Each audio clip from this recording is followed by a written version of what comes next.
Okay.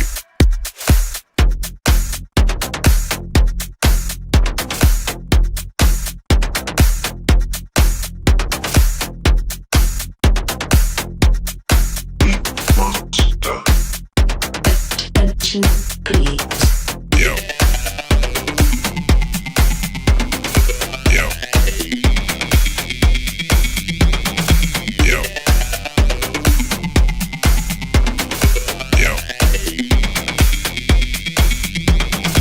Yo. Yo.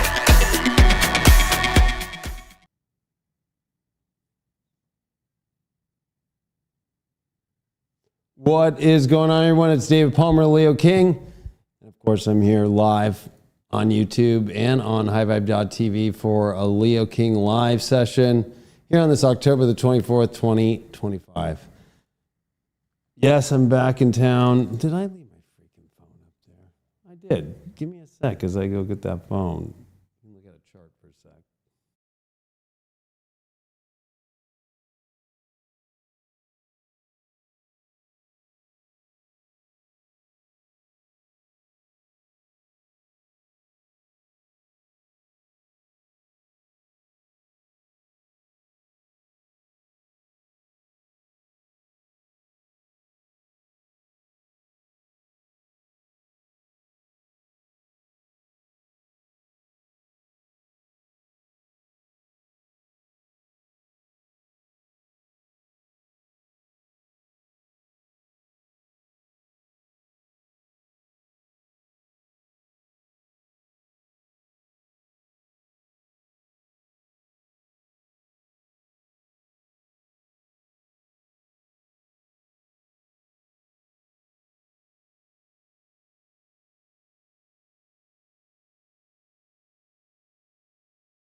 Well, we're going to have to see if I got this audio fixed. Not been easy, actually, being here alone right now. There's no way for me to test this audio by myself. Unfortunately, sitting over here and having everything over there.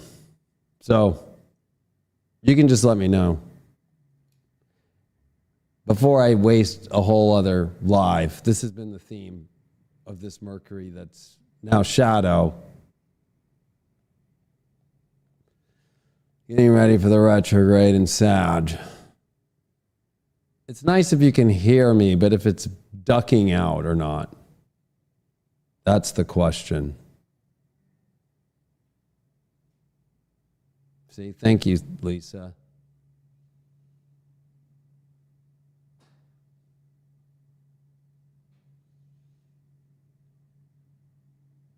Well, people say it sounds good, and then somebody's saying it's going in and out. So I need like clarity.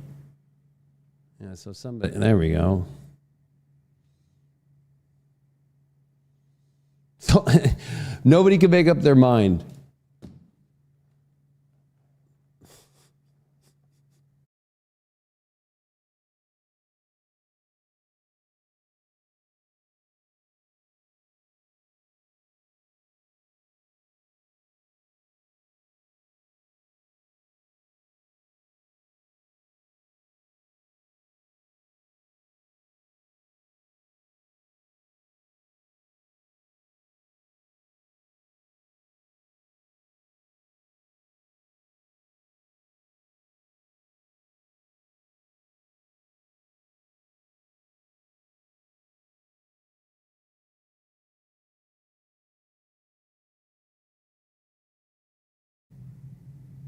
Hello? Yeah, let's try that right now. Let's see. If somebody could just, you guys are being my sound check people at the moment. Like, I'm not pissed at people. It's just like a frustrating situation. So I'm not pissed at people, right? So anybody putting out there that I'm pissed, it's not the mic. It's all dealing with processing, audio processing. I had to change everything for the mics when we were in Texas. So I don't have somebody over there to adjust my audio processing. I have to manually walk over there, and I don't have any person. I can't do it myself with headphones. It doesn't reach all over there. So if you understand audio processing, all right.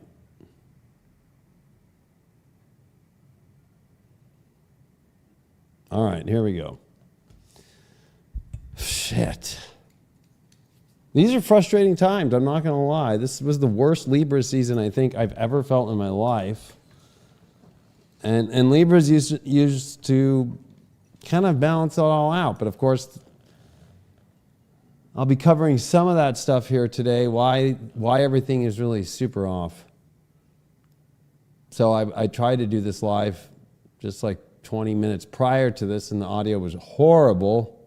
Now, I mean, it's probably not the best, but we'll deal with it. I could bump it up a little bit, but people are telling me, hold on.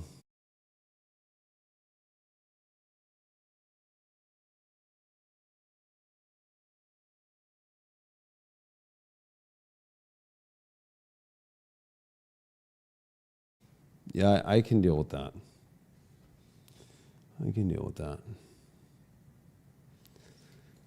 So, first off, I wanted to come up and talk about astrology. I've been really looking for some interesting astrology talks online. They just have not been happening. So that's when I show up. Like the most craziest shit's happening, and it's just like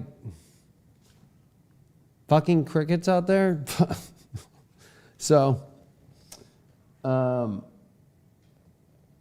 let's start with this.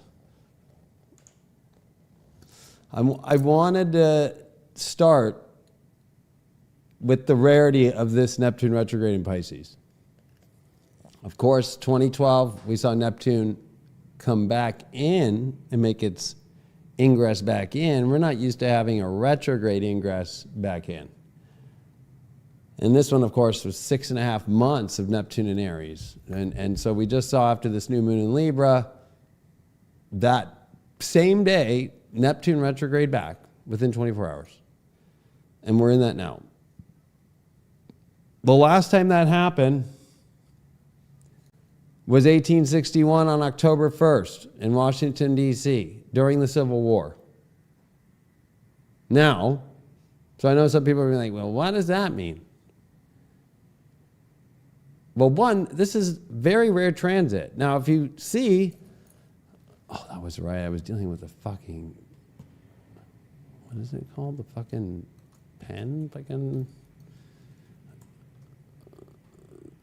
oh, this is so dumb. So dumb. What's the name of that fucking thing? Give me a sec here. People think it's easy to just tour. It's not. To come back and turn everything back on, it fucking is not an easy situation. The fact that I hate Macs. Apple should just die. They don't understand little things. They really don't.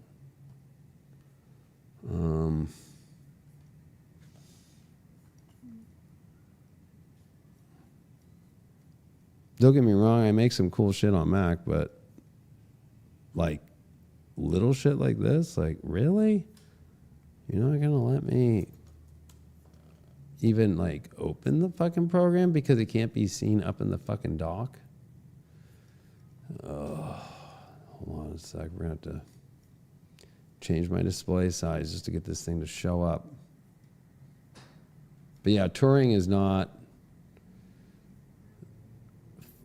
easy to come back to and put everything back together.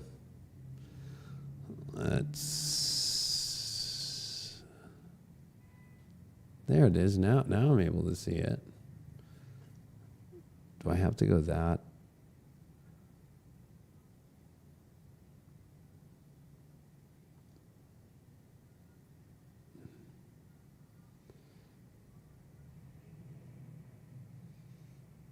Oh.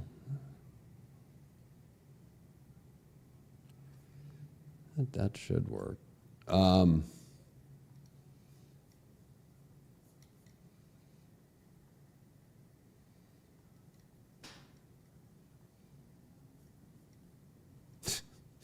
course, this thing's freaking retarded.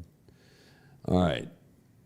If you notice back in 1861 here, it was just Neptune and Pisces. We're in a much different energy right now.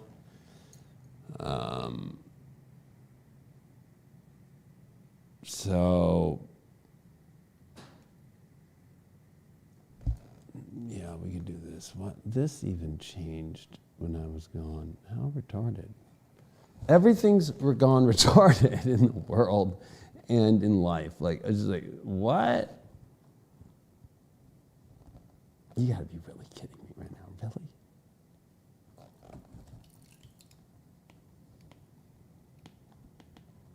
No way.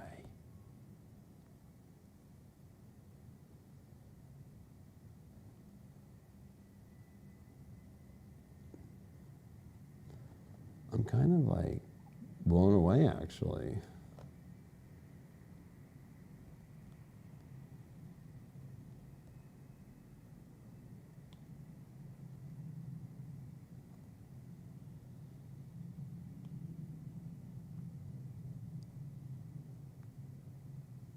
You're gonna be kidding, they got rid of this? You guys can't see what I'm trying to find right now, but like this is, oh, I figured it out.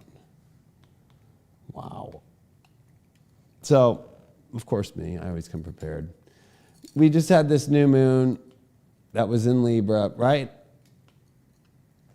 And then right after, and this is actually the day prior, Monday. I'm sorry, I don't have the Tuesday chart on here because I'm not gonna spend my extra time here.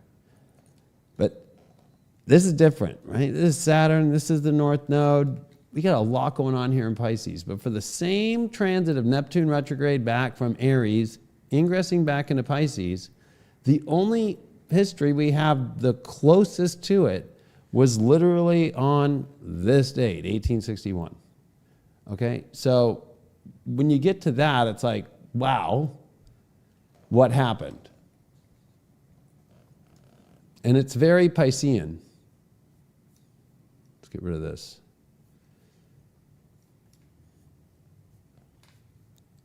Right? So when I had first done it, it was about,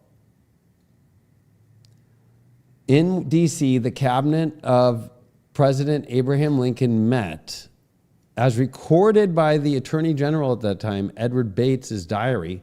Criticism was leveled at the lack of system in running government. We're in that right now.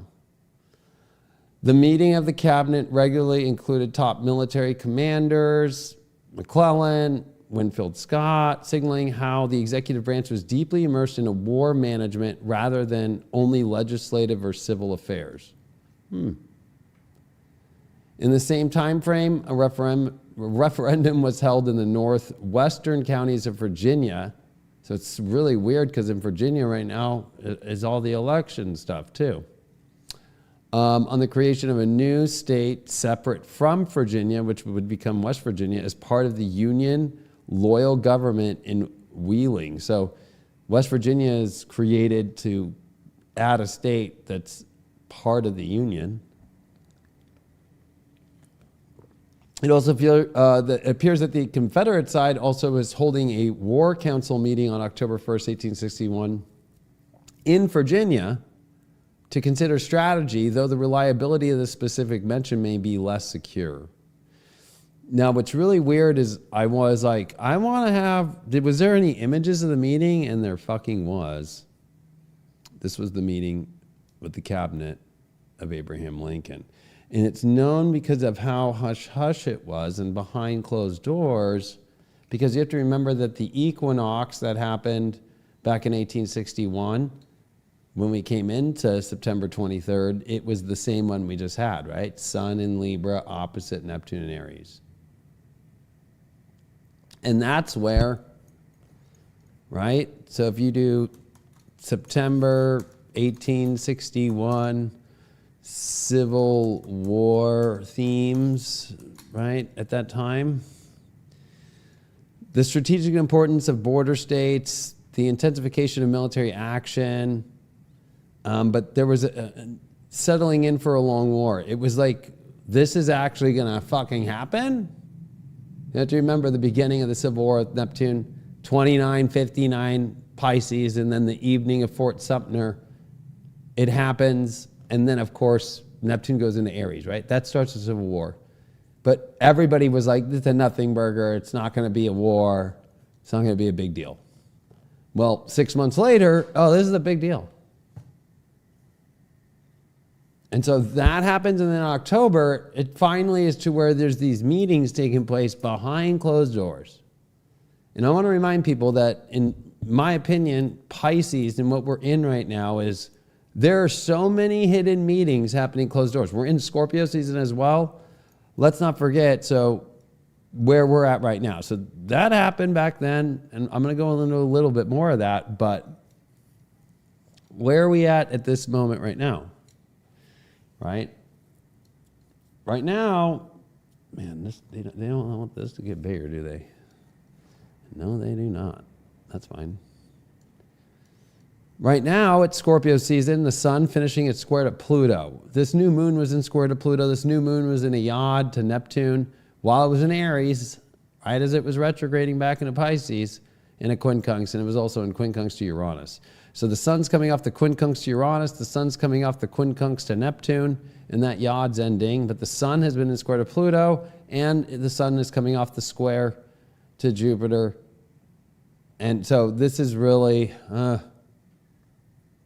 not an easy new moon at all, especially that it was making massive quincunxes to the two planets that are outer planets that are going to retrograde back into the signs we've been in for many, many, many years. And so it's kind of hard for this Libra energy that we had to find any balance, as it was like, I can't balance anything out because everything's going to change. And here's the sun that's been in square to Pluto as we've come into Scorpio season. Now, this is not normal for us. Remember that every year, so watch this. Every year, I can go to last year, right? Let's go 1 year back, right? Pluto and Capricorn.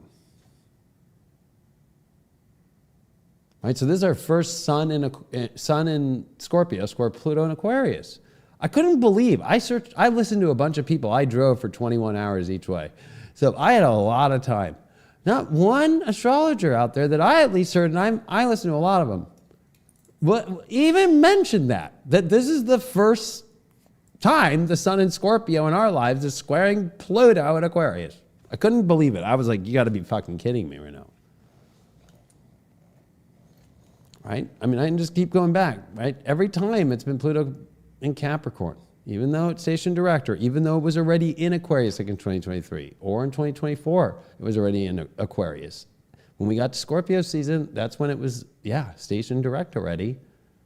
But this is our first time now with Pluto in Aquarius. And so this is a very interesting square, because the fact that the sun is in Scorpio, squaring Pluto, the ruler of Scorpio, that makes it different. Now, the last time we came to anything close to this was every year when Pluto was back in Scorpio at the end of 84, parts of 80, but mainly it was 84 was the first year that the sun conjuncted Pluto in Scorpio. And then all the way till 95. So that would be like the closest to it. And that was interesting time period too. There was a lot of backdoor meetings, but that's Scorpio. The world was making big changes as far as everything from sex, AIDS was happening. Saturn and Pluto had just met. and the year prior. But also, this is what's interesting is when you use Antesia. So what's Antesia? It's where's the amount of light that wherever the sun is, it's the same exact light when it's on the other side of the season.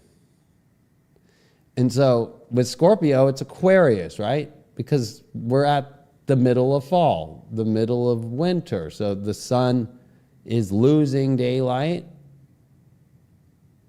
but the sun's starting to gain daylight, but it's not as much. There's still more night than there is day. Same thing in Scorpio. So the Antesia point, if we're at 155 at this moment, is going to be 2805 Aquarius. Pluto at 123 is going to be at 2830. Well, yeah, 2846. And so 28 degrees. Let's see, I think you can now in Astro Gold finally run Antesia. I always do it in my head. I recommend you learn Antesia. It's an ancient astrology tool that will teach you about your own chart, and it will teach you about hidden spots in astrology that actually extremely matter. I'm pretty sure we can run Antesia now. Might not be here, but I did see they had Antesia up in this recently. I might have to run it as a... there we go. Antesia. There we go. So, as you can see, the Antesia for Pluto, and here, yeah, we're going to be able to see this now.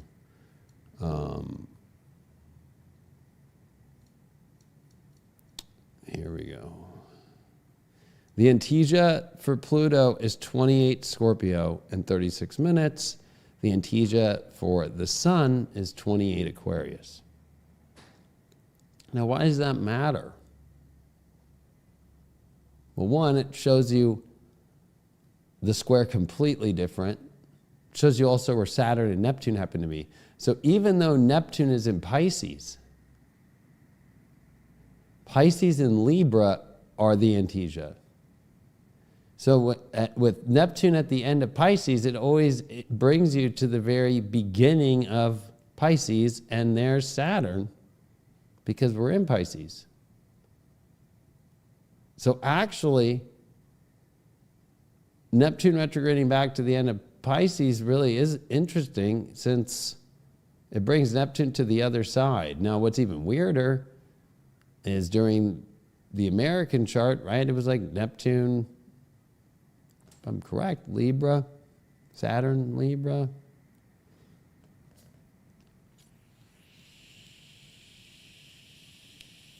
But the big point is Uranus, right? So now where it's actually Antesia, Pluto opposing where Uranus is, and the Sun, that's not exactly, but yeah, kind of squaring to Uranus. So it puts it where Pluto is in Aquarius and Uranus is the ruler over Aquarius. And so this is where it's throwing massive curveballs at people in their lives. And a lot of this, I think, is a deep bridge to what we're seeing with 3i Atlas, what we're seeing in, governments that don't make any sense at all anymore. Like, it's almost like watching AI. And this puts a lot of pressure on people because these outer planets are not fucking around, and they're moving. And Neptune coming back into Pisces, I like looking at it from an Antesia space, because the real way through this is realizing that now that Neptune is back, it does bring Neptune back into Libra Antesia, which happens to be at The other zero, the opposite of zero Aries, zero Libra, the other zero spot.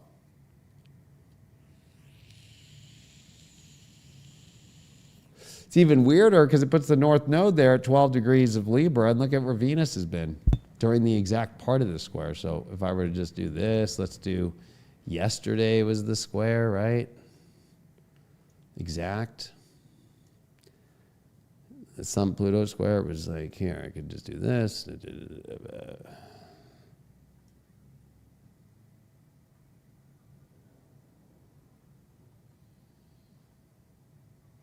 Is it really like taking it a second to, hold on, there we go. That's the square.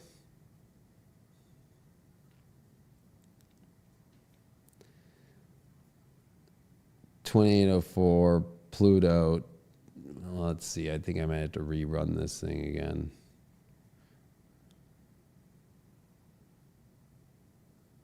Let's do this subsidiary chart Antasia. Just do the one. Yeah, so during the Sun square Pluto, there we go. Now you see everything flipped by the way that the light is exact on the opposite side for each planet. And what you see is Uranus at 29 degrees Cancer. So when Uranus is sitting at 0 Gemini, it relates like Cancer because it's coming to the beginning of summer, but it's at the end of spring, so it's right before. So it's the same amount of light at the end of Cancer as it is at the end of Gemini because you reach the peak at the solstice. So when you hit the solstice, that's the most day you're going to get.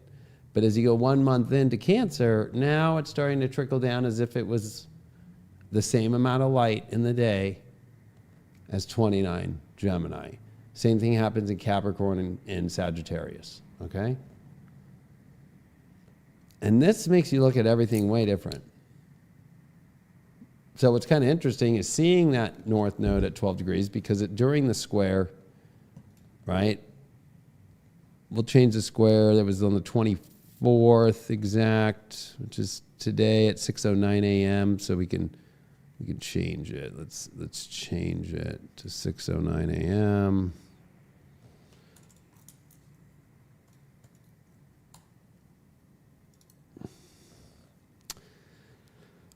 And we've been seeing Venus sitting on top of where that North Node is. We see, of course, Jupiter is in Cancer, but Jupiter, because it's in Cancer, goes to 5. Gemini. I've been like really thinking about even like the Chiron Jupiter square. We're going to be talking about that, but Chiron in Aries goes to Virgo. So it actually puts Chiron here at 5 Virgo, and you see it's actually Jupiter square Chiron there, 5 degrees.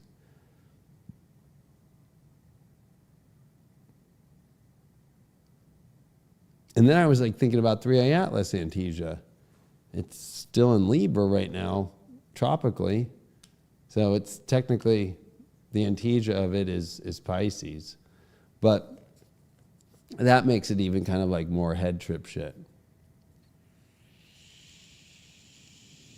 But what you notice is this North Node Venus.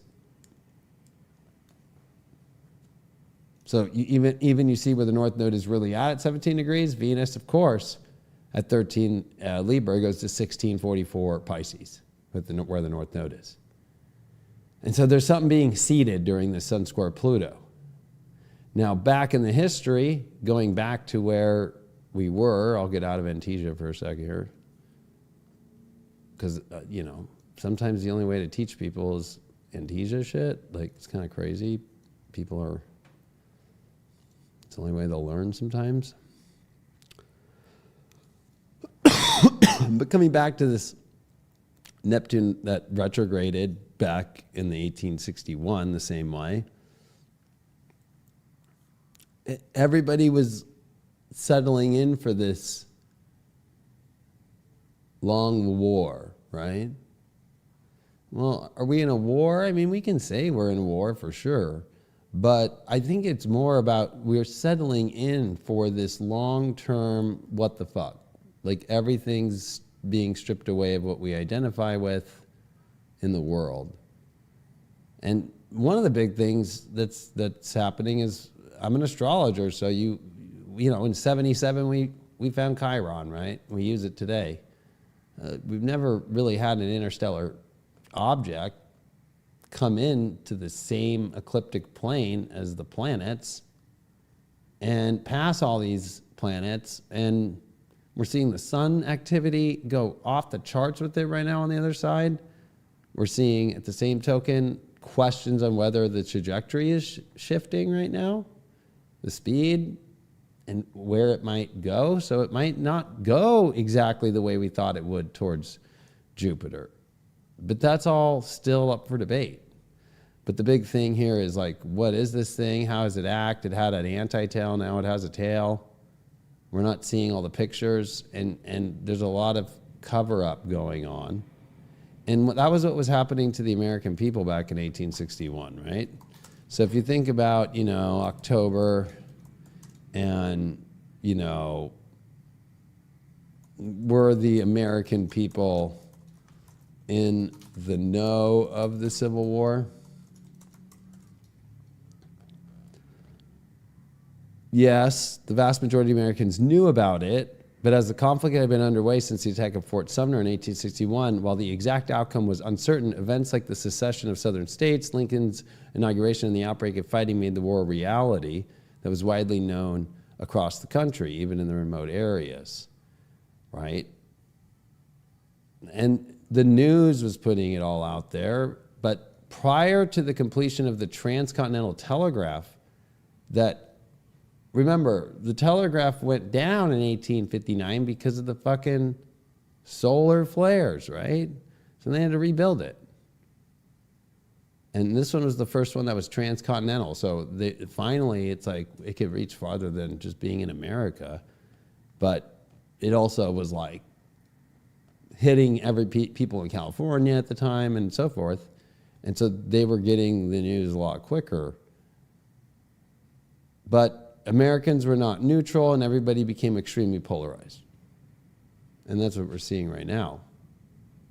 And there was this uncertain future, but the war was not unknown. It was pretty clear about what was happening, but people still had no idea, right?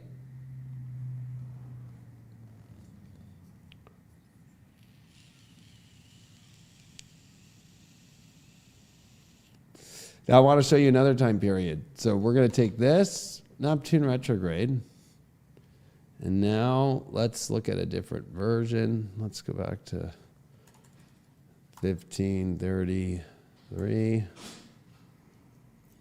So there's Neptune there. Let's go months. Let's go back.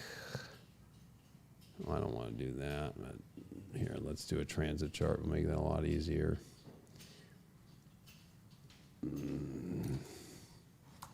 1533. All right, let's go back. There's Neptune Aries. Let's do the days. Boom. What do you see here? Pluto retrograde, same place it just went direct at 1 degree. Now this is August, granted Julian calendar, so there's 10 days difference, but still. Ironically enough, though, Neptune retrograde after being in Aries for the first time back into Pisces. August 4th of 1533. What happened? And this is more connected to where we are now with Pluto and with Neptune. Exact same degree. Okay? What's even more interesting, too, is, of course, in 1861, Uranus was in Gemini. So, but this is more, to me, the Pluto-Neptune sextile, the Pluto-Neptune big transits. They take longer, they're farther out, they're more rare. And so we're actually closer to living the 1533 into 34 transit than we are, let's say, the Civil War transit or Pluto in Aquarius only being the big factor of 1776, but really it was 77, right? Into 78. So like, or even going into like World War II and 41, yeah, it's Uranus Gemini, right? That's the big one. But as far as outer planets go, the closest history we can get is 1533 and 4. And so if we look at what was happening then, right, in August of 1533, right? So boom, the Spanish conquest of the Inca Empire. So that was extreme. I was actually just, when I was at the Bridge Expo in Dallas, it was really interesting because there's a lot of people there that are working on recovering artifacts that are down in Mexico, and they're finding massive alien artifacts like crazy. And there's no way that everything was destroyed. I mean, all the scans have shown how big the Aztecs, but mainly even the Mayan Empire was, right? But we have that,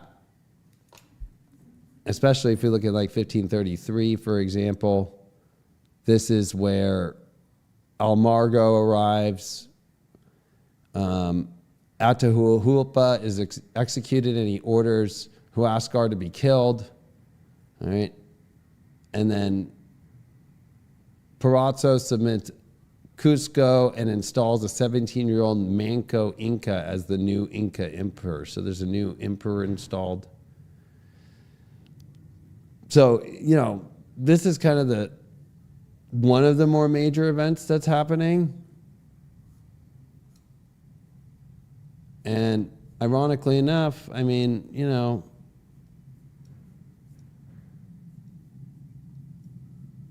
that's happening, but around the world in that August time,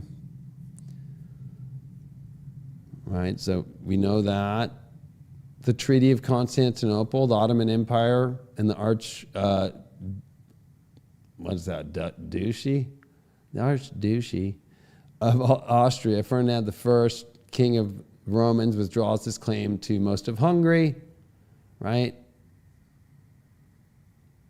And of course, a guy from Transylvania becomes the king of Hungary. Henry VIII is excommunicated by Pope Clement the fucking 12th. What's fucking wild to me is what just happened the other day. King Charles and the Pope were just at a day ago. So 490 years ago, the English Church, because of Henry VIII, and the Catholic Church have never done anything together. But there's something going on when they both are together, because even though King Charles is not a pope, he is the head of the Church of England. Now they're hanging out. Same transit, same astrology. I know this went by most people's heads, but I fucking literally was like, you gotta be fucking kidding me, right? Breathtaking picture. And there they are in the 16th chapel, right? And at that time, as that was being done by Michelangelo, is the exact same time they were excommunicating Henry VIII. And you know what they said about Michelangelo? He doesn't care. He just wants to do it. We don't have to pay him that much money. And that's where you see, it's like you got to be kidding me, right? Like the astrology, they put this shit on Instagram. How hilarious. There it is. The King of England at the same place with the Pope. And for the Pope to do it in here, that's not a normal thing. So what is the crazy alliance that's happening right now? That is one that has been broken up since 1533.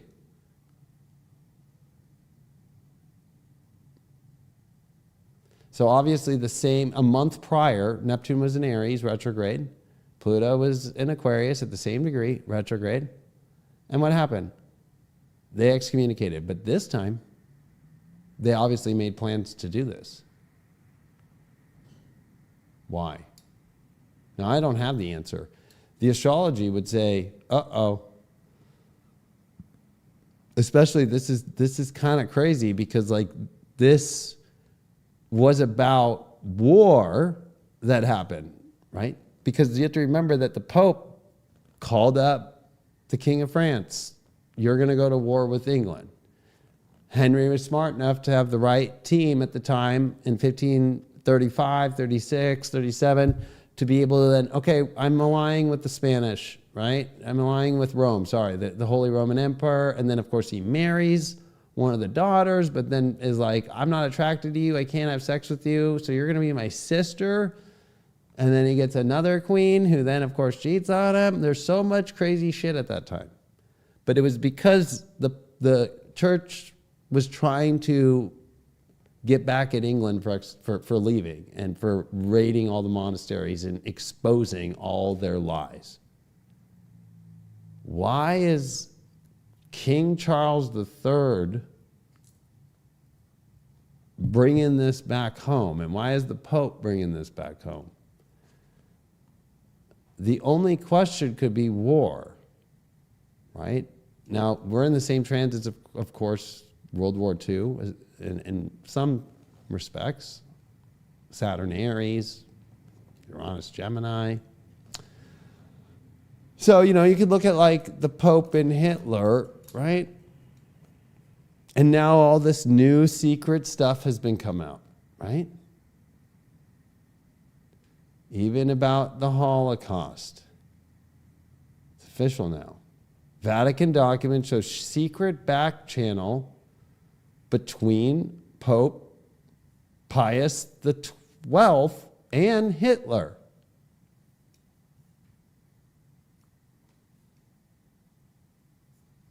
And the church knew about the Holocaust and didn't do shit. And who do you think gave the backing for Hitler to go into all these different countries and take them over?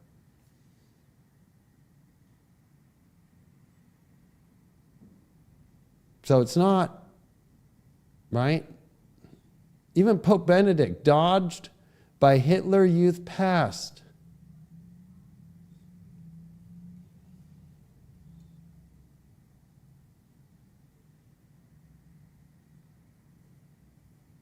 So Pope Benedict, who quit to give way for then Francis, who we had two popes alive for a long time, till of course they're both dead now, was part of the Hitler Youth.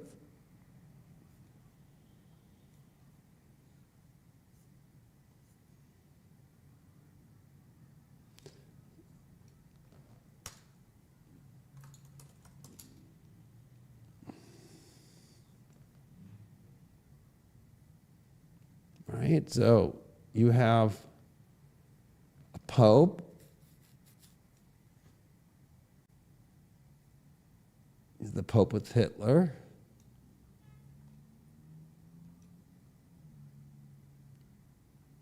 right before going into all of the crazy shit.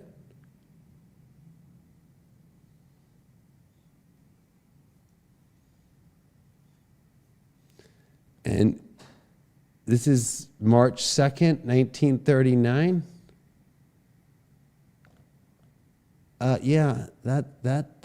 That's the marker where we've been crossing in 2024. It's 1939. 2025 is the marker of 39 and a 40. And as we come into 26, it's 1941. Okay, so you gotta wake the fuck up right now. With everything that's happening right now in the United Kingdom, and now they're saying no digital ID, yeah, right. You've got this whole crazy Ukraine situation going on right now. Trump didn't go meet with Putin again. And I thought it was kind of crazy because Zelensky, new fucking missile to hit Russia just came out. It's called the Flamingo. This was just yesterday. So, yeah, Ukraine's president has announced the development and mass production of the FP5 Flamingo, a long-range cruise missile of striking deep within Russia, right? But he announced this just the other day, right? 2 weeks ago. Wow, they're not even showing that page anymore. New missiles and drone cause gas shortages in Russia. Russia acknowledges use of Ukraine's new Flamingo missiles in strikes in territory. But then I think like we just saw, let's just do Ukraine Flamingo. There was just a big story 5 hours ago. Czechs raise $550,000 in just 2 days to fund Ukraine's Flamingo missile. Czechs fund Ukraine's cruise missile in record 48 hours. Ukraine's new Flamingo missile on the strategic balance in Europe 2 days ago. This is it finally being shown to people flying. And what does that thing look like? A fucking Nazi missile. Like a V2 rocket. If you don't remember what the V2 rocket looks like. And there are problems in Ukraine with Nazis. Okay. History rhymes. Astrology with history is fucking exact. Okay?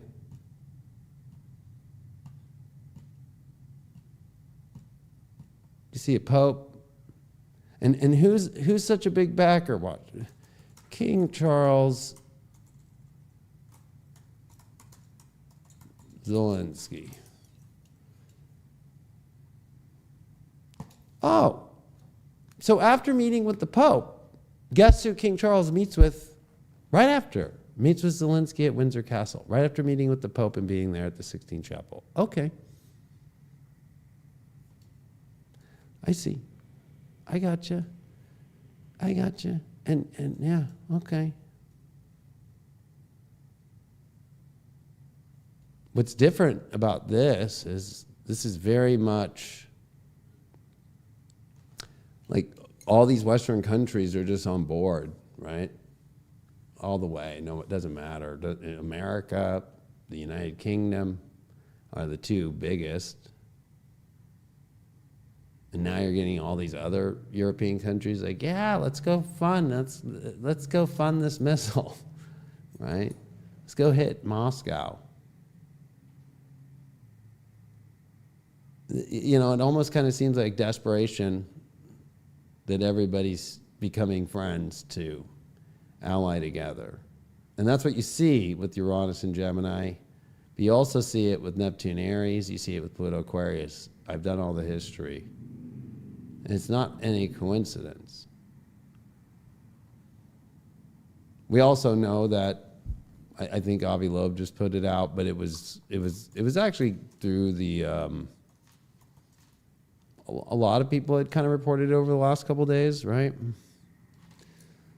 But at the same time as all this has been going on, it was official that the International Asteroid Warning Network was initiated to monitor 3A Atlas. Now, this is the same initiative that's around the world internationally to track asteroids that would actually be taking out the planet. So you have this really weird compression of this new moon, this transfer into Scorpio, all this Sun, Scorpio, Pluto energy that was building for the first time. Sun, Scorpio, Pluto, and Aquarius. Very odd yod to this new moon. And even as the Sun left Libra into Scorpio in a yod with the outer planets of Uranus and Neptune, you get this, the two powers in our history that have never believed that they would come back together under the same fucking astrology are now friends. All meeting with then Zelensky at the same fucking time. Just like Hitler. And then we could use the Civil War, where the same Neptune retrograde with Neptune in Aries, right? Going back into Pisces, with Uranus Gemini, we could actually go, you know what? Let's see, like, where the fuck do I put that shit? Yeah. These meetings were very hush-hush. And it was, do we have enough weapons? Do we have all the things that we need to go after the South? There was also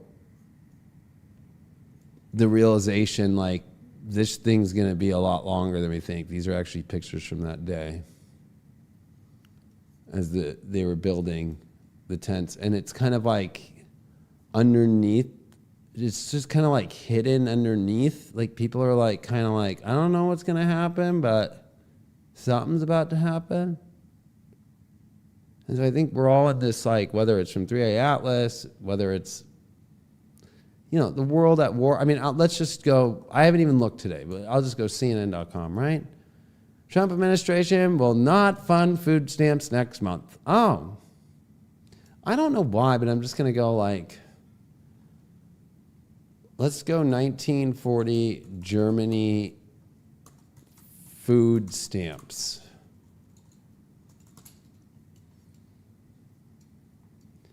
Germany implemented a system of ration coupons and stamps, not food stamps as the US that controlled the purchase of food. These government-issued coupons were color-coded for different items like meat, sugar, and dairy, and were required alongside money to buy a limited quantity of goods from a registered shopkeeper. Initially, the most critical items such as butter, bacon, sugar, and meat were rationed, with more items being added to the list throughout the war. Why would I pick that? Let's actually do, back then it was England. What were they doing with their food? Can I type England today? England. Food stamps were part of a rationing system introduced to manage shortages during World War II. Every person received a ration book with coupons to purchase limited quantities of basic foods like sugar, meat, and bacon. Oh, okay. The ration book. So instead of telling you now that you need a ration, they're just like, no more EBT, no more fucking California fucking 4.5 million people on their own program too, right? Like, no more of that, because that's part of rationing, right? If you've noticed, if you go to the grocery store and shit, prices are super high and tons of brands are gone and tons of things that we used to be able to get are not like available all the time. So what's happening is all of our governments are rationing food and they're preparing. Now, part of what that history was in the same Neptune retrograde, right, was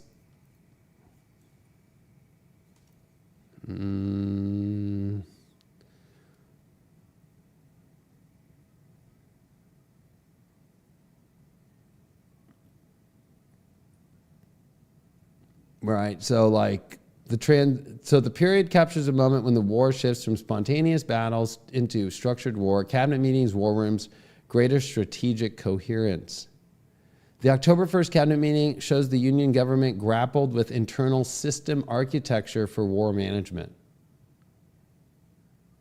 Well, the US government is shut down. Similarly, the move by Governor Moore in Louisiana shows the Confederate side using economic and foreign policy levers at that time with England, right? Not allowing the export of the cotton to England to show them that we're the ones, which actually becomes a huge backlash in their case, right? So the commonality is, even Henry at that time during the excommunication, so if you do July of 1533, what was happening with Henry VIII, right?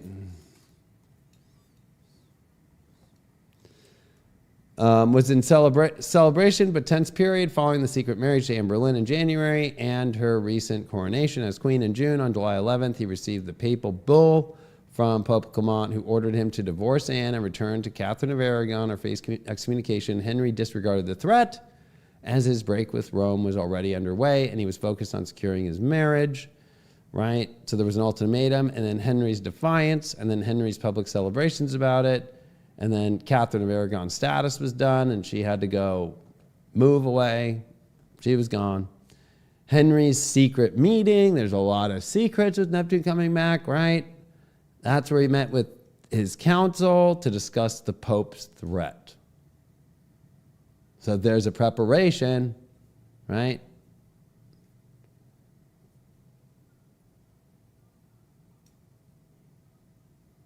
Oh, yeah, there it was. Sorry. 11th July, 1533. On this date, Pope Clement threatened him with excommunication. Okay, well, where the fuck is the link of talking about that threat? It's probably this one, yeah. There was a secret meeting. So he met Anne Boleyn. Oh, yeah. The Great Matter.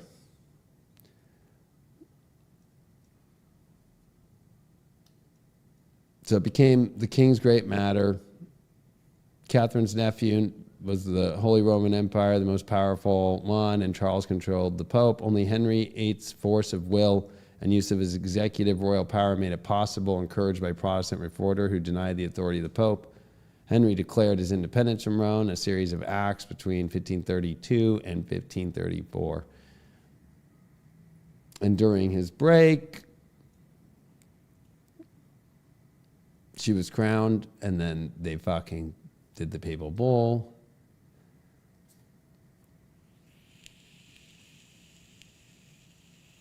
He also did the dissolution of the monasteries right after that. So maybe there's something up, like either the Bank of London and the Bank of the Catholic Church, there's something going on with that money-wise, or one of each other owes each other. Something bit weird is going on with that. I want to get back to that meeting, though, right? It's like Henry's secret meeting.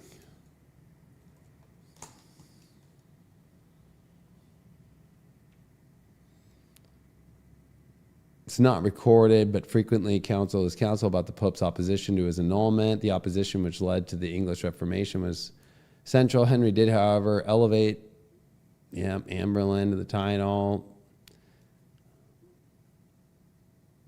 Henry often held council meetings at various royal residencies, including Whitehall Palace, where he and Anne had a secret wedding. So there's all these weird meetings, and if you think about, maybe it's not secret with the Pope and Charles II or III, but fucking that is insane. That is like, the fact people are so like about that, it's the same exact fucking astrology of them breaking apart. Now that's them coming back together and no explanation. That's pretty fucking weird. That's like getting ready to deal with something.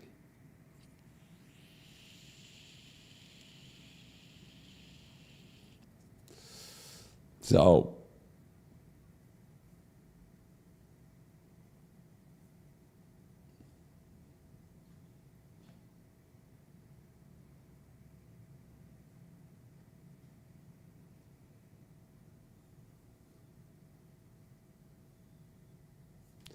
now it's all flipped.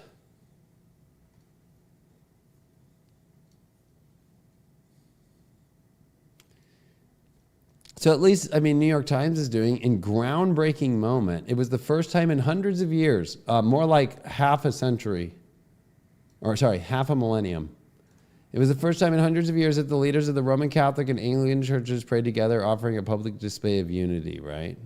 Now, every year since the Great Schism of 1054, when the Catholic Church and the fucking now what we call the Eastern Orthodox Church broke apart. They come together once a year and pray together, and that's it. Yeah, there it is. Nearly 5 centuries after it. It's the fucking exact astrology. Like, exact.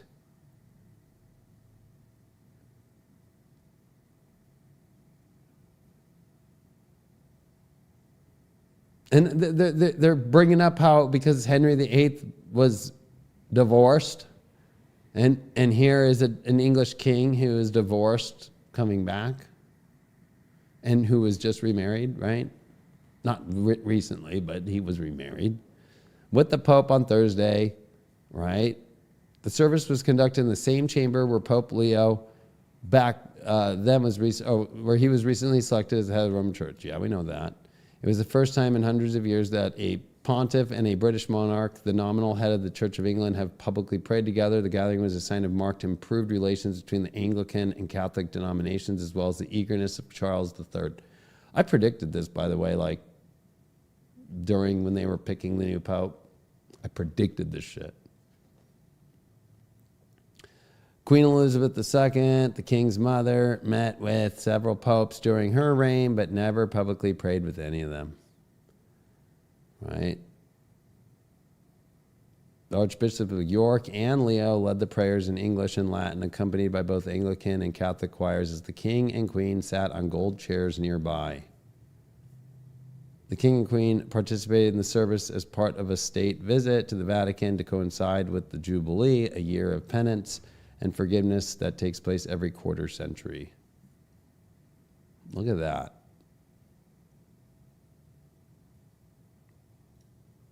"500 years. But it's like, what is this? And then that's weird because what happened to Prince Andrew right after Pluto went direct? It was October 17th they put it out, but it was like done on the 13th, right? The press release. In discussion with the king and my immediate and wider family, we have concluded that the accusations about me distract from the work of His Majesty and the royal family. We want to get the Catholic Church back on our side. That's what this actually now reads. Obviously. So it looks like the Catholic Church has its pull on the English. No, again. Because remember that the Pope wears his tiered tiara, right? Pope.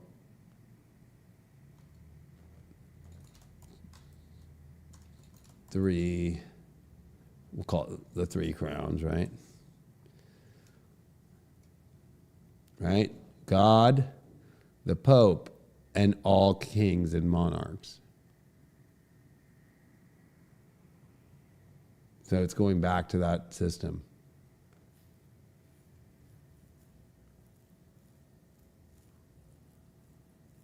What's scary in America is 70% of America would totally fucking go for this. Because they're fucking retarded. They fucking are so... Everybody's becoming Christian. Everybody's like, yeah, right? This is so the end of Pisces right now. And everybody's just buying it. All spiritual community people, oh my God, because my grandma thinks I'm going to go to hell, I'm going to stop pulling tarot cards. And you know what? A lot of people who join now, it's like desperation of fear, right? A lot of people are there because of fear. They don't want to have a regret. They don't want to take a chance and die and think that they're not going to go to heaven. And now you have Christian nationalism in all these countries just fucking becoming the new thing, right? And this is where that Catholic Church is like, yeah, we'll eat them all up. I mean, even crazier, just weeks prior to this, out of nowhere, the Knights... I always said this would be a holy war.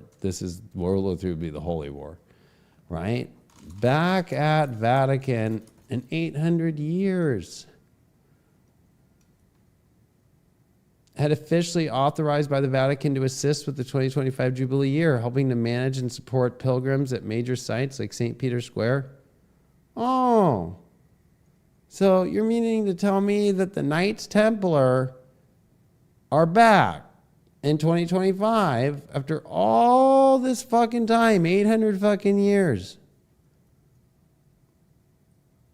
Now, you have the King of England back? Why is everybody meeting here?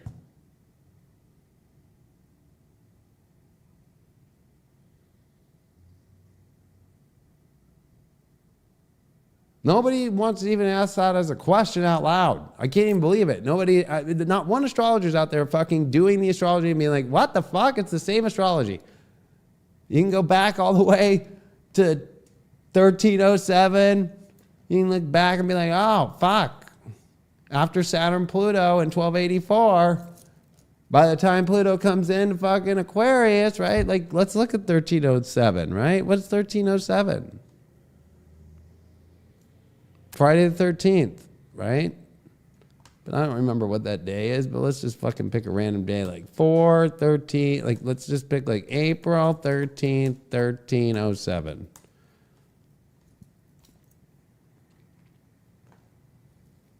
Pluto just went to Pisces after being in Aquarius. I can just go day, Pluto in Aquarius.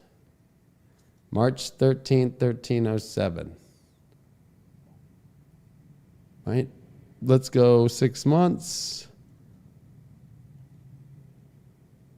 Pluto back in Aquarius, right? Same thing. The Knights Templar were taken out with Pluto in Aquarius. Now they're back. What? Really? And what was that? Saturn and Neptune in Scorpio, another Mars ruled sign. And we're about to have Saturn, Neptune, February 20th in Aries. Pluto, Aquarius. So, like, to me, the writing's all over the wall. Like, there's something big happening that we can't see. It deals with war. It deals with quite possibly the 3A Atlas situation. Like, how are we going to inform all these Christians about aliens?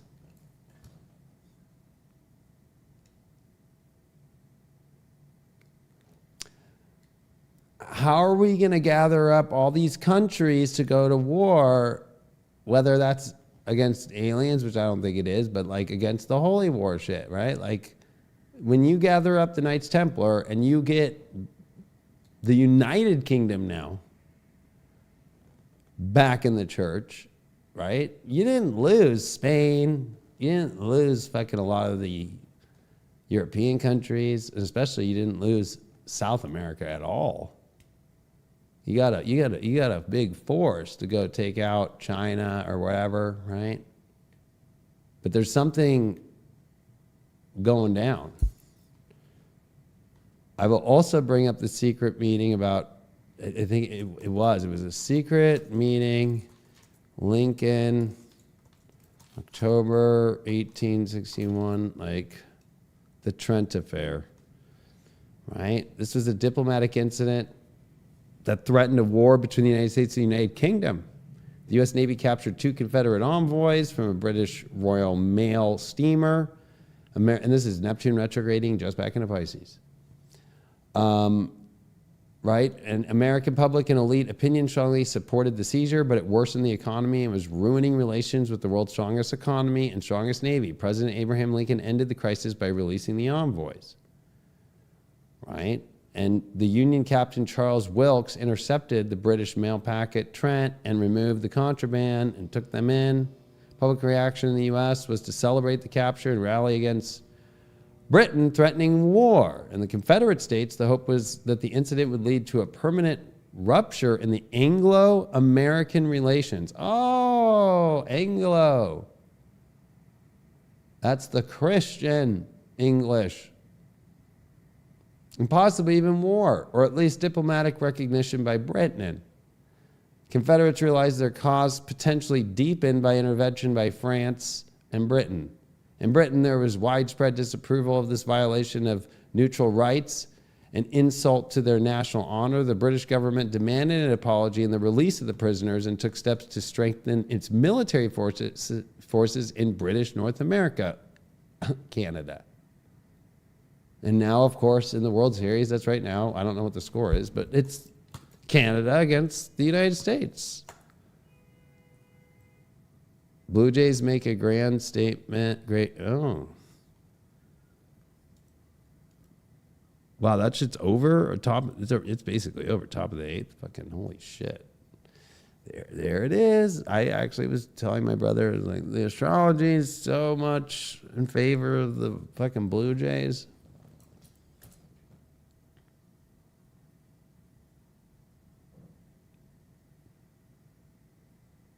Now, I'll bring up, and it's not fact, but what I think also could be going on is everybody's rallying up to try and go to war with America.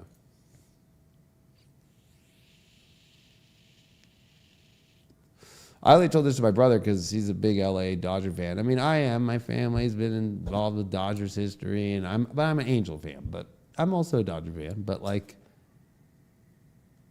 after Trump saying 51st state all year, if Toronto wins the World Series, like, you know how fucking bad that looks for America?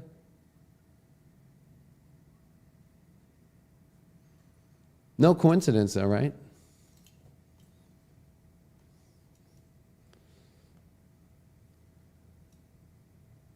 So Abraham Lincoln didn't want his top advisors, and his top advisors, they didn't want to risk the war with Britain over the issue. And after several tense weeks, the crisis was resolved when the Lincoln administration released the envoys and disavowed Captain Wilkes' actions, although without a formal apology. Right? British leaders were constantly annoyed from the 1840s to 1860s by what they saw as Washington's pandering to the mob. As in the Oregon boundary dispute from 1844 to 46, these tensions came to head during the Trent Affair. This time, London would draw the line. And the Confederacy and its president, Jefferson Davis, believed from the beginning that European dependence on Southern cotton for its textile industry would lead to diplomatic recognition and intervention. Remember, this is the beginning of the Industrial Revolution in England during this time, and having cotton was imperative, right?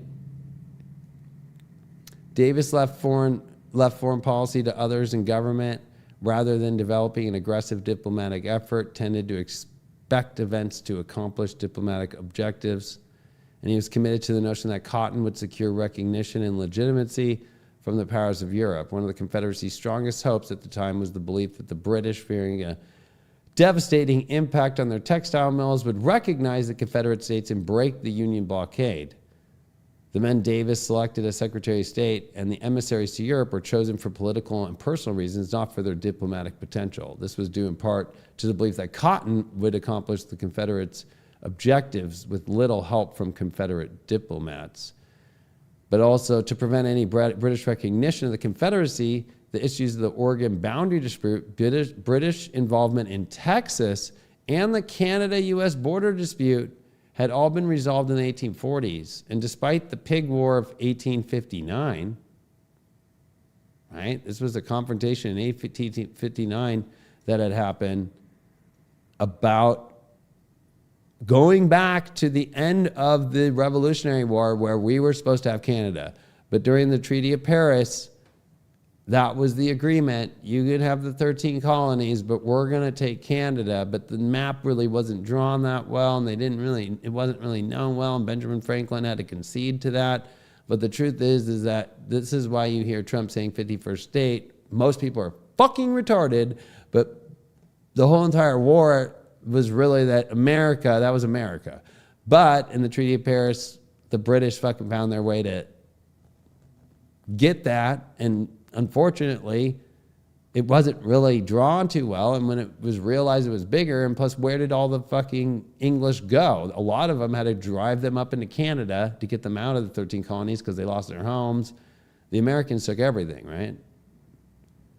And so then it became big dispute territory, which ironically is kind of like when you think of like today, there's a lot of disputes happening about land.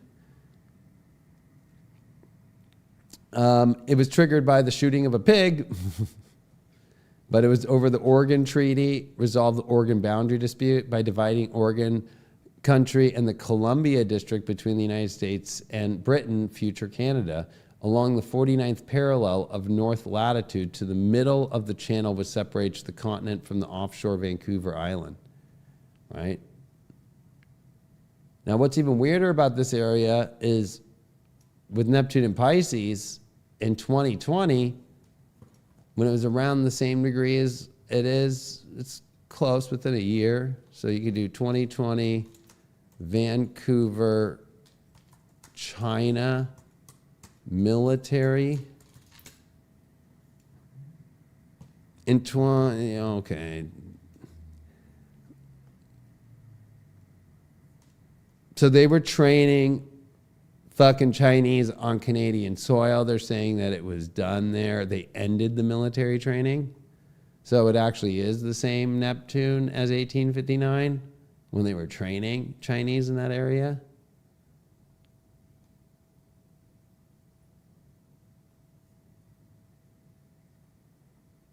Look at how they have to put all these. No, Chinese troops are not on the Canadian border.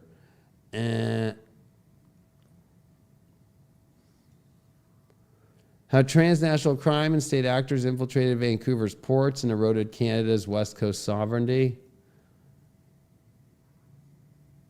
Canada must stop all military collaboration with China. Most people don't remember it because they were at home watching fucking Netflix. But I was talking about this hardcore because it was 2019, same as 1859. Okay? Recent revelations that Global Affairs Canada pushed back against a decision by the Chief of Defense Staff to cancel winter military exercises on Canadian soil with the People's Liberation Army in 2019 show that the Ottawa still engages in wishful thinking about China. This refusal to face reality could harm Canada's reputation. How deep did that get? Because actually, there's so many articles saying no, but there were so many videos of all the fucking Chinese being caught fucking military in Vancouver.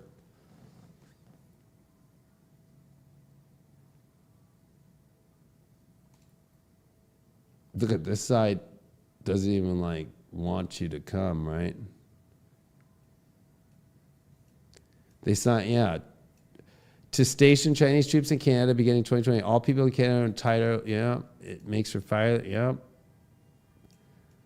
When these directed energy weapon beams hit, there was some crazy shit happening. COVID wasn't about a virus. It was about the setup of massive war and making you believe a whole other thing, right? Following the trail of a tainted money from China into Vancouver real estate.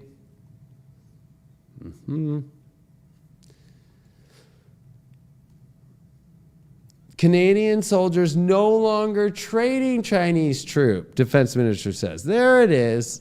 That's the correct headline. No longer training.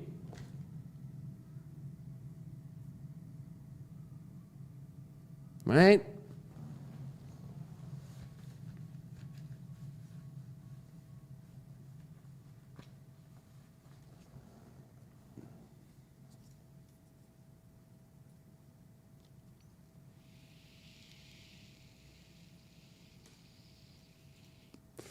Vancouver.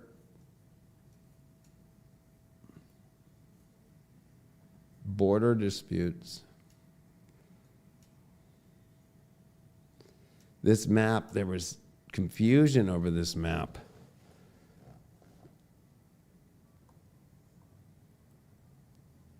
Because remember that Neptune and Pisces, when it came in 1848, That was the beginning of these territories in the West starting to become states.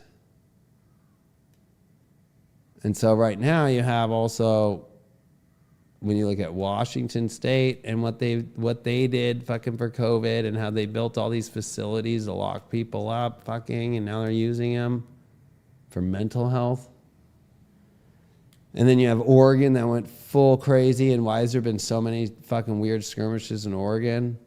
And then you have California with so much Chinese money that's also involved too, and fentanyl and all this crazy shit.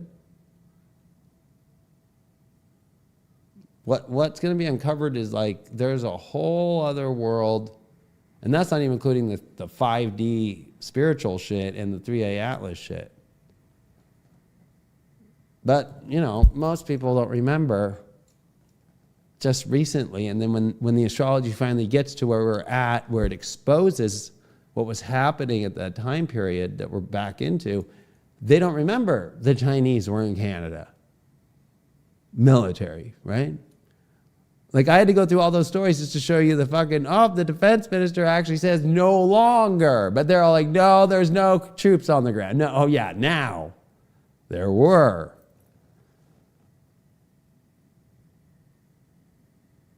And that's what's kind of crazy is like the other thing that happened in the last 2 weeks during this Libra transit is we all know, there's peace in the Middle East. Not with China, right? So China, 100% tariff, right, is what right now it's kind of like looking like to be. U.S., this is today, U.S.-Chinese officials face off on export controls, Trump tariff threat in Malaysia. But remember that Trump tariffs live, Trump sets date for meeting with President Xi, Trump, right? Trade talks with Canada and the U.S. at the same time, right? Who's not to say that all this is being with Canada about China? That's how deep Canada is in weird shit, right? Trump eyes trade deal with China on Asia trip, so that's where Trump's going now. Could farmers lose their key customer after what he did when his first time in office that Biden kept in play?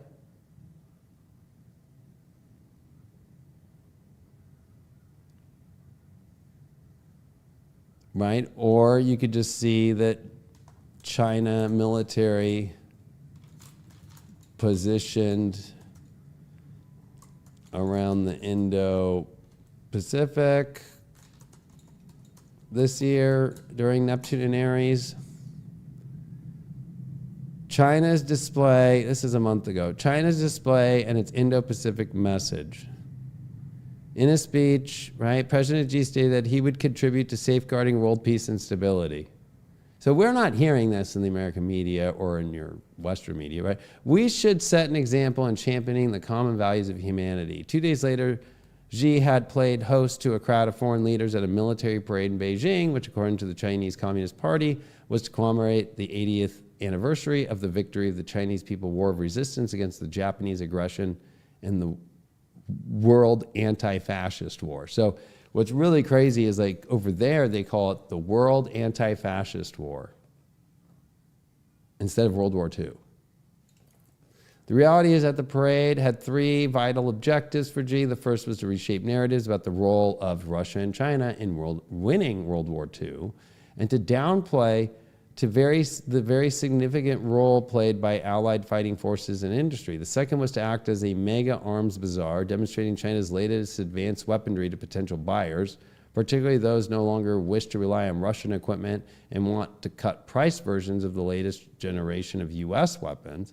Finally, the most importantly, the parade sought to project China's strength and its inevitable and unstoppable rise through a demonstration of large-scale and high-technology military power. This was last month. Right? China has increased its military presence and activity across the Indo-Pacific through naval patrols, air force excursions, and strategic port development. These actions include large-scale exercises, aircraft carrier operations beyond the second island chain, and the militarization of artificial islands, and the expansion of naval bases like one in Cambodia. China's strategy appears to be a combination of asserting territorial claims and expanding the influence to challenge the longstanding security dominance of Western nations in the region, aka Taiwan. The Taiwan Strait. So I follow a couple channels. Like right now, the Chinese military is running only within a couple hundred feet of the ground with their fucking fighter jets training. And I was in the Navy and I worked on F-18s, Hornets. That means they're getting ready to go in. When you have to prepare pilots for being that low, below the hard deck of 1,000 feet, they're getting ready for fucking crazy shit. Right? So they've set themselves up that we can't go in there. And what are we saying now? What is Trump just saying last week? Right? Trump says, chip manufacturers moving to USA. Like this is just recent. Again, let's do news. Within the last 2 weeks, in retaliatory move, Trump threatens. Whoa, that's so crazy. There we go. Trump threatens 100% tariffs on Chinese goods, and when he does that, he's basically trying to be like how the South was and be like, well, we have our cotton and everybody wants our cotton about our chips, right? Taiwan rejects Trump's demands to shift 50% of chip manufacturing into U.S. Trump says the U.S. will levy 100% tariff on imported chips, but some firms exempt, right? So then the American government bought parts of Intel, which was about to die off a cliff. Trump buys 100% chip tariff as Apple plans expansion. Taiwanese chip investment in U.S. stirs Silicon Shield security worries. Then of course we saw Apple invest an extra $100 billion in the U.S. as Trump announces tariff on chips. And Trump wants half of all of Taiwan to move their chip demand here.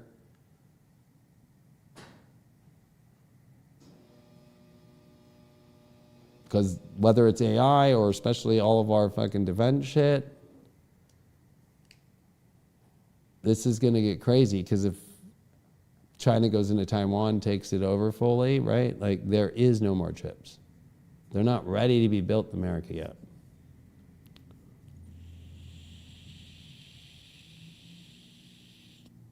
So, and especially even in Europe too, right? So if you really think about what's happening right now,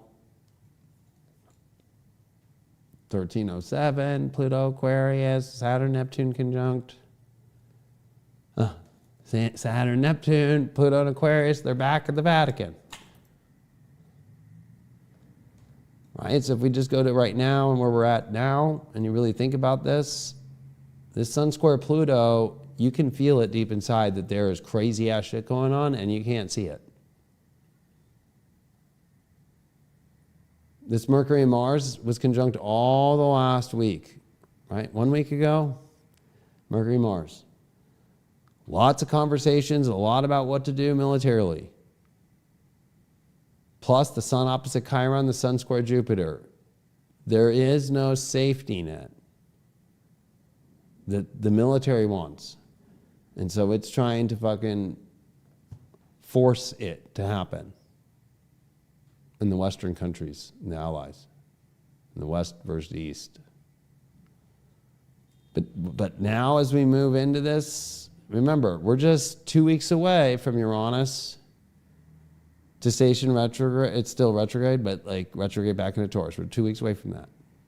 And that's when it's going to get crazy, because that disposits Pluto that's in Aquarius, that's direct. That's going to trigger on the same day that Venus in Scorpio is going to square Pluto. And 1 year later, Venus will be in square to Pluto retrograde in that same spot. If we just go 1 more year, we're coming up to the 8 years next year for the next Venus retrogrades in Scorpio. Let's go 1 year. Venus retrograde in Libra, so it's less than a year away. All right, let's go weeks back. Boom, boom, boom. There we are. The Sun-Venus cazimi is going to happen in square to Pluto. I'm not even joking.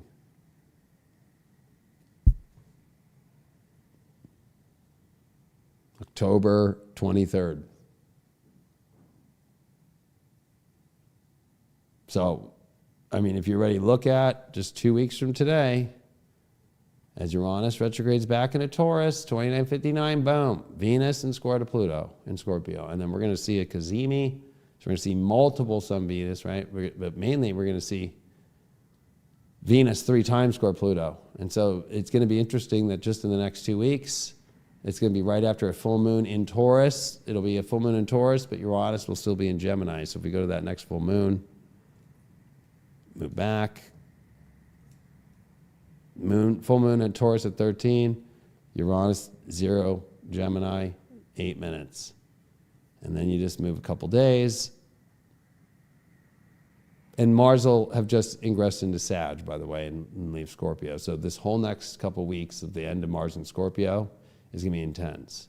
Plus with Mercury, right, what's going to make it really crazy is that Mercury stationing retrograde in Sag on the 10th will not be having Uranus at all in the dispositing aspects, right? It's going to be Jupiter.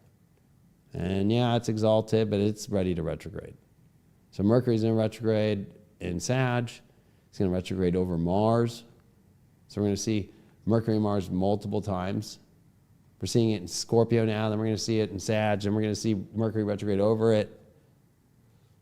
And so this is where a lot of weird announcements are going to start coming out. Venus only going to square Pluto once this year, but then 3 times next year in Aquarius, the first time in our lives. And Jupiter getting ready to station retrograde, really not offering much in the square to Chiron, although we are going to see the Saturn-Jupiter trine. But it's kind of a weird trine because if you just follow it, it's not exact. So Jupiter retrogrades 2 days after the Mercury retrograde, and on the 12th, and look at that, Jupiter retrograde at 2509, there's Saturn retrograde at 2522, and then when you follow the Saturn direct, I think on the 22nd, it's 27th, when you see Saturn station direct, it's at 2509, and Jupiter's already at 2442. They don't exactly trine. So I know there's going to be a lot of people pushing that out there that that'll be stable, but unless it's going to actually happen, it's not going to happen that way. It's not. And so it's going to be Jupiter in Leo that will trine Saturn when Jupiter comes into Leo next spring into summer, right? So when Saturn stations direct, this will be kind of an intense time. Mercury will still be retrograde. It'll be all the way back in Scorpio. It'll cross over Venus. So this Mercury's going to cross over Mars, Venus, and then meet back up with Venus and Mars when they're both with the Sun in the months ahead in Capricorn on its way into Aquarius. All of them will be together. And so it's going to be going over all the energy of 2020, which 3A Atlas was exactly conjunct Saturn Pluto on January 12th, 2020 as well. It's going to be all over that, because if I just go a month ahead, right? There's Sun, Venus, Mars. There's Mercury catching up. Let's go a couple weeks ahead. There's Mercury. Oh, there's Mercury. Up there's Mercury going to meet back up with, there we go. And it's January 6th, technically, and 9th that we see the cazimi of Mars, Sun, it's Venus, Sun first. Yep. Then it's Sun, Mars on the 9th. And there's Mercury going to catch back up. After that, coming at the end of Capricorn season, and Mercury and all of them in Aquarius, even Mars right there, that is like reminding me of 2020 and everything at the end of Capricorn coming into Aquarius. and with Pluto, but Pluto in Aquarius now, and that's fucking crazy fucking town. That Mercury finally meets up with that, and that's going to be also when Neptune retrogrades back in, or goes direct, and it finally comes back into 0 Aries on the 26th, and that's Mercury still not past Venus, where it's going to retrograde over these planets right now. This coming up, Mercury retrograde in the weeks ahead. So I'm a little early, but I like to show up early to these big events that are about to happen. This is global, widespread fucking panic and massive uncoverings of what these secret meetings are right now. And a lot of the idea of food stamps not being available isn't because of heartless shit. It's literally because the government doesn't have the money and it's rationing for the future. So if you look at the breaking news, right, no EBT, they will not fund it. Because who's not to say that the Federal Reserve right now and the bankers behind are actually holding the Democrats and the Republicans hostage and saying, we're not going to fund you right now. Even though you have a clean CR, we're not going to fund you. But act like you guys are in a fight on TV.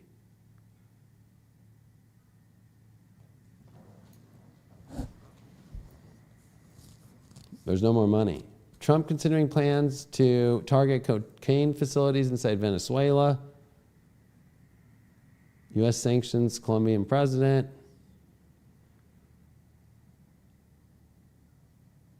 What was crazy too is back when the Spanish were taking over the Inca Empire at the same exact astrology we're in, guess who the approval was by? The Pope. So the more that you look at everything right now, you can see through all the facades really easy, but you have to be truly plugged in. A lot of people are really not plugged into the history of the astrology repeating itself and the monumental, significance of what's happening, And that's why I came out here to be like, yo, right? Like the first idea of getting rid of the food stamps is rationing. The second that Taiwan goes down, it'll be chip rationing, possible food rationing.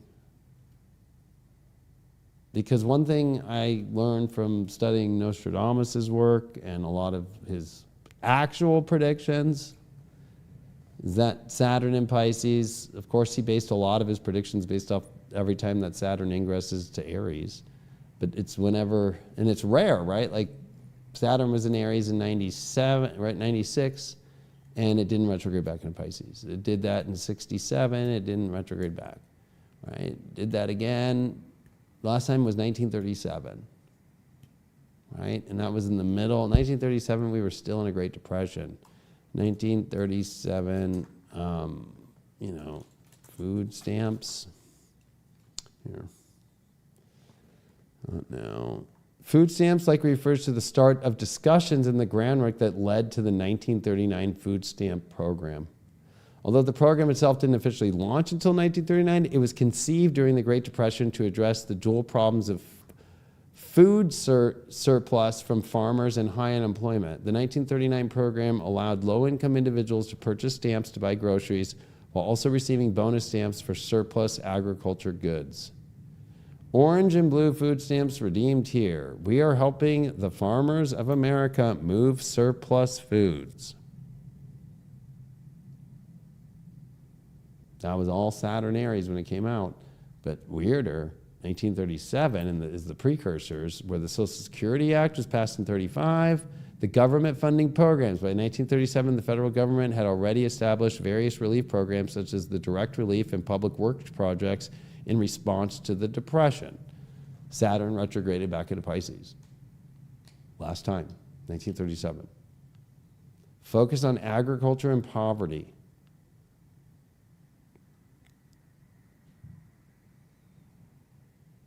And of course, where was the launch? Rochester, New York. Oh, what's the idea of like having this new candidate to be the mayor of New York and do government-owned fucking